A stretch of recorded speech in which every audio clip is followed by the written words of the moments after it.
That's one thing about us Methodists, we're flexible. We don't have this rote thing we have to go through every time. Now it's pretty loud, isn't it? Okay. Should be able to hear, right? Well, let's start again. Good morning. Who here has ever been out on a lake? Almost everybody. Dan didn't raise his hand, but I know he has been. Or a pond, or how many of you gone fishing up in Grand Mesa? Now, Dan would not have gone fishing in Grand Mesa. Well, we've all done some of those things that are important, aren't they? Important in life. I remember in the spring of 1988, I was in my office in Denver, Colorado, in Ogden Street. I was in the back work room of this company or business that we were trying to make happen. And the secretary said, "Your brother's on the phone." And I picked up the phone. We're very close. He had been having some back trouble and hurting, and gone in to see the doctor. And he said one word that I knew too well. He said, "Bob, I have leukemia. I can see it and hear it as plain as day, even though this happened in 1988." I'd been a nurse at that point, and I knew what that diagnosis meant at that time. I stood there with the phone in my hand, and with all my education and experience, I never felt so helpless in my entire life. You're my dear brother. He was 38, had a young family, 2 kids, and within 2 years, he was gone. Most storms like weather. Most storms look like a phone call, the one I just described, a diagnosis, a sudden death notice of someone that passed, a number in the checkbook that will not stretch to the end of the month. Folks in this valley know it in another way. If any of you know people who are fruit growers, you know the frost, what it did to them this year. And those that do have any crops in this valley, well, we pray that the hail won't come and destroy and damage the fruit.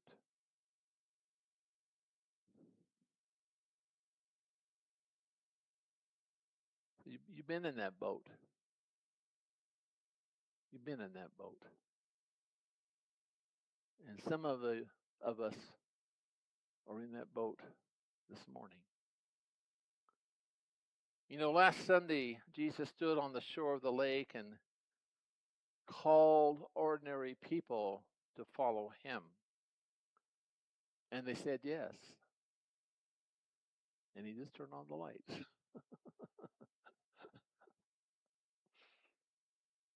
And hear and see today, the very next thing that happened to people who said yes was a storm. The Sea of Galilee sits in a basin.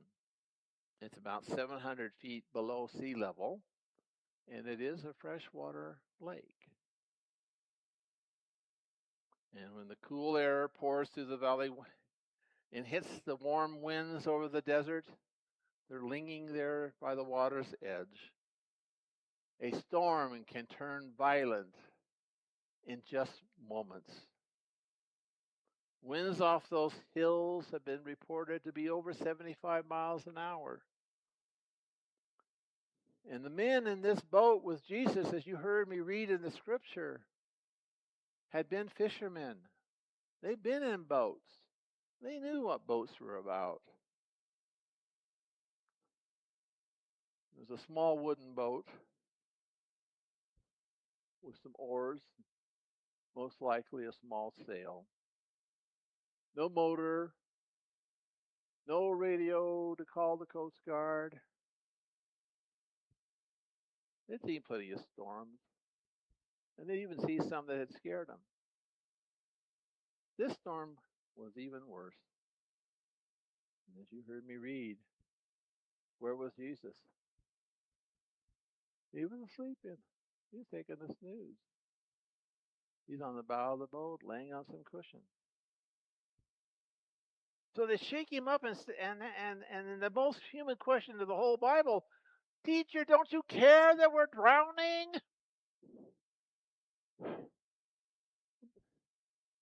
Don't tell me you've never prayed that prayer before. God, don't you hear me? Don't you hear me? The people of Israel had a song for nights like that, and Psalm 107 tells of a sailor in a tempest, reeling and staggering. And it says that they were at their wits' end. And then they cried out to the Lord in their trouble, and he stilled the storm, a whisper, and brought them to a safe harbor. Israel sang the song for centuries, and everybody who sang it knew one thing, that only God can calm that storm. So watch what happened. Jesus stands up in that little boat that was rocking and rolling and up and down and to the side and over around. He's still half awake, and he said, "Peace, be still." And the wind stopped like that, just like that. And the disciples asked the only question left to ask: who then is this that even the winds and the sea obeys him? Mark wants you to know the answer. The one who's asleep on the cushion is the one the old sailor's psalm was singing about. Now, Matthew tells us about a harder night, because this was the time that Jesus wasn't in the boat at all. He had sent his disciples ahead while he stayed on the mountain to pray. And by the morning, they were far from the land. They'd been beaten by the waves and rowing, you know how that is, rowing into the wind and getting nowhere. And Jesus comes to them walking on the water. They think he's a ghost. They scream, "Yeah!" They call them over the wind, "Take heart, it is I. Do not be afraid." In Matthew's Greek, it is I in two small words, io imi, meaning I am. The same God that spoke to Moses out of the burning bush.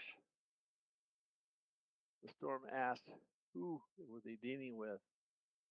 And Jesus answered him by name, his own name. And then Peter, God bless him, our dear Peter, does the only thing Peter could do.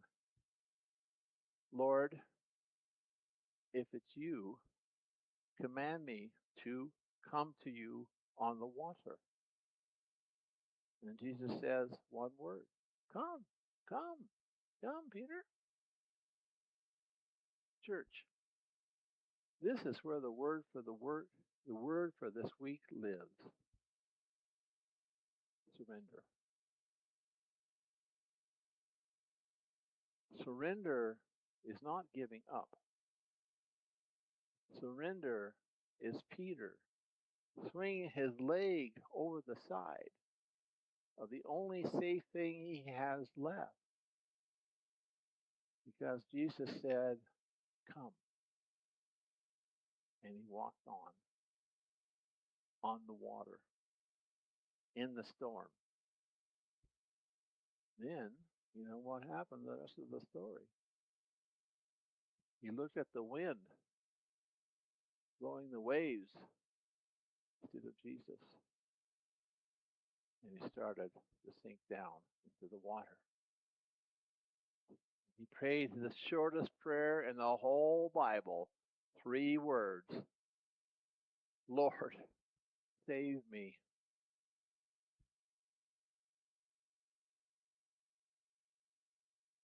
And Matthew says that Jesus reaches out his hand and caught him. I think about this young woman named, I'm going to call her Kayla, in her early 30s. She works in Delta and drives home to care for her mom, that she had a diagnosis of Alzheimer's. And she lays awake at 2 in the morning doing the math that won't add up from the money that she makes and the bills she had, the rent, the gas, her mom's prescriptions, the co-pays on the medical. Nobody at church knows this story about her situation because she didn't tell anybody. Because she just comes in and smiles on Sunday and has a seat. She's bailing water with both hands. And she's worn out. She's worn out. If that's you this morning, hear me. The prayer that saves does not have to be long or polished. It can simply be, Lord, save me. Lord, save me. These 3 words are enough, and he can hear them over any winds of the storm. I have to tell you, though, that sometimes Jesus stands up and the storm stops. And sometimes the storm doesn't stop. It keeps on blowing.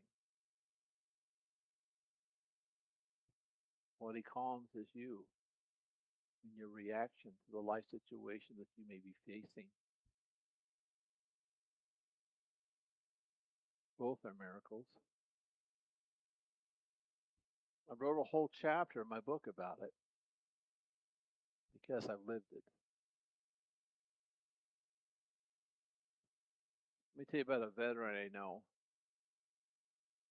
20 years ago, in a war over there in Afghanistan, he was driving in a Humvee, one of those military vehicles, and they was hit by an IUD, improvised explosive device, and it turned the vehicle upside down. Men in his squad died, his buddies. He got a head injury out of it and thought he had recovered and went back to duty. But when he came home for good, that storm was still with him. He carried it. He kept seeing those people killed, his friends. He kept reliving that experience. He had nightmares. It was a blast. Up one morning, down the next. So he tried to quiet it with what a lot of people do with alcohol. And of course, alcohol addiction eventually caught up, and he lost his family. He lost his job.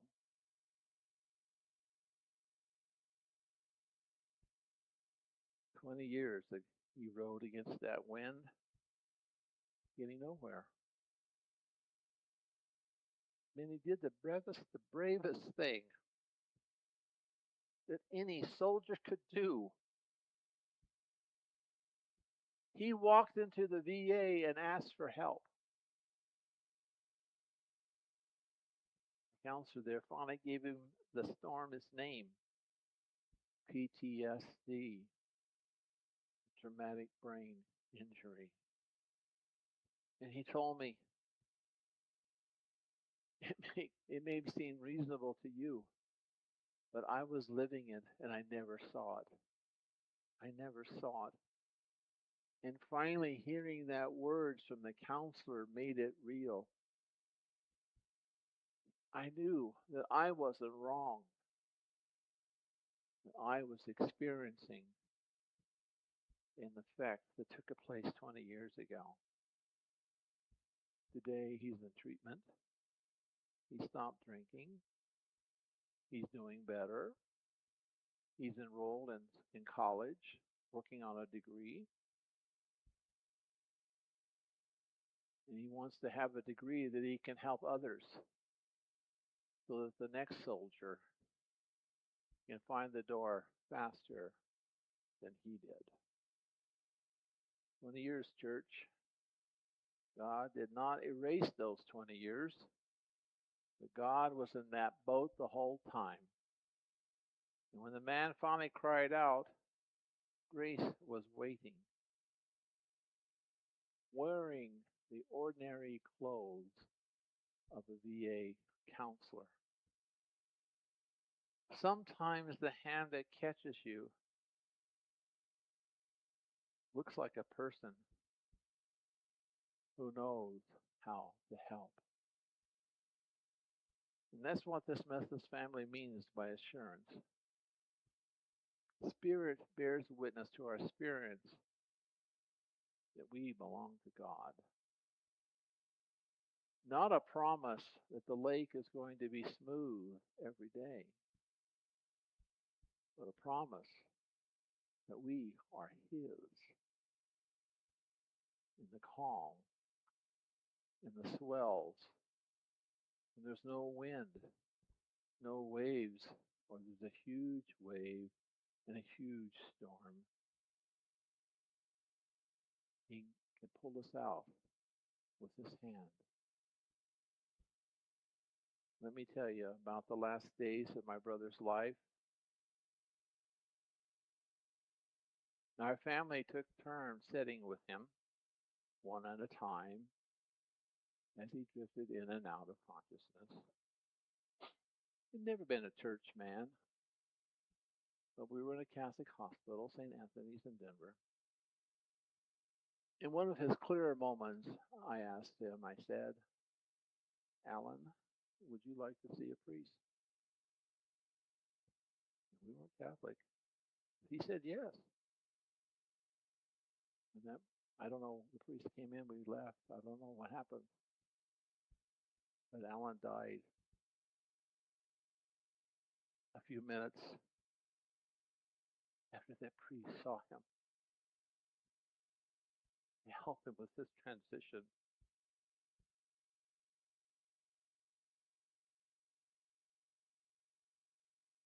I've carried that, yes, that my brother said, all these years. In part, as you heard me give my testimony, it's how it has driven me and how I've seen God do so many things.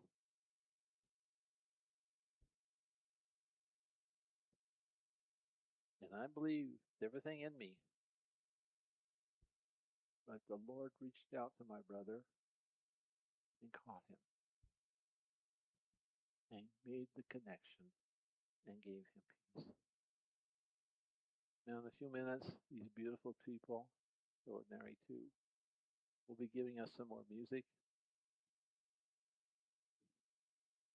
And if you've ever been in a storm, you know what I'm talking about.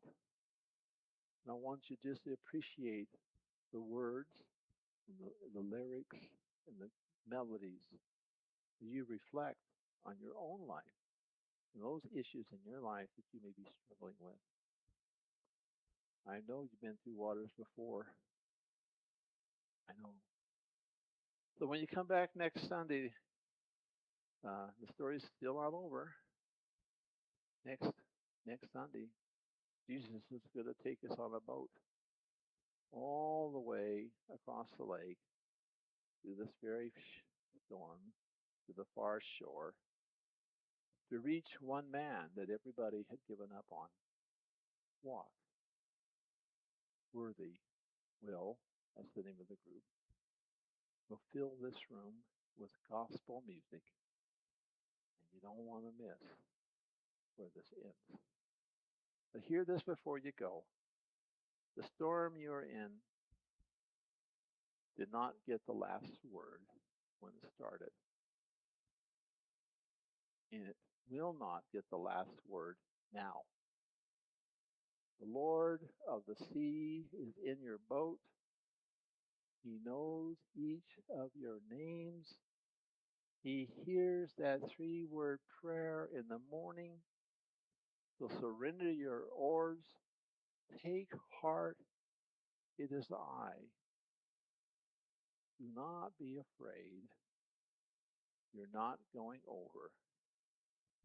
He has you. And he will not ever, ever let you go.